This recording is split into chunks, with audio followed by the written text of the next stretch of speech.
Austrian British philosopher Ludwig Wittgenstein said, "The limits of my language means the limits of my world," meaning language has always had an enormous significance and an undeniable impact, not only in the world but also in the life of man and in his character and in the determination of his thought, perception, character, communication, understanding, and so on and so forth. So language is directly or indirectly responsible in the determination of a man's relationships, not only with himself but also the other people around him in society, because communication and understanding are two indispensable conditions responsible not only for the existence of kindness but also for the utilization of it. And these two conditions of communication and understanding can only be established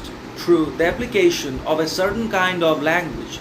So we need language in one way or another. We cannot live without it.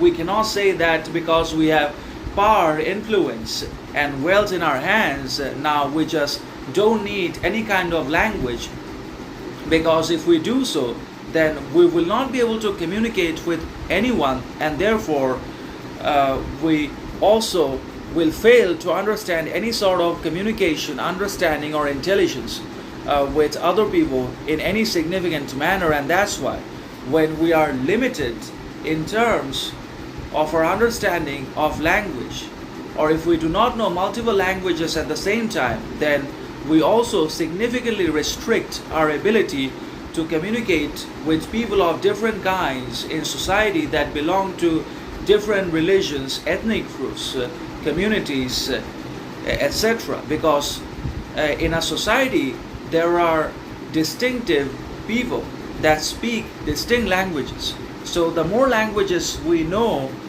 we recognize and understand, the better it is for us in terms of everything and in all aspects of life.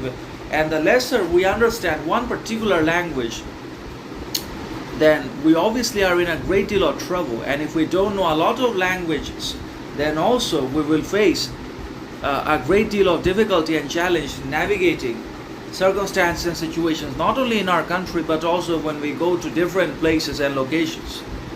So the limitations of our knowledge of language directly translates to the limitations of our world, perception, experience, understanding, communication, etc. Because, as I said earlier, communication and understanding can only be established through the application of one language or another.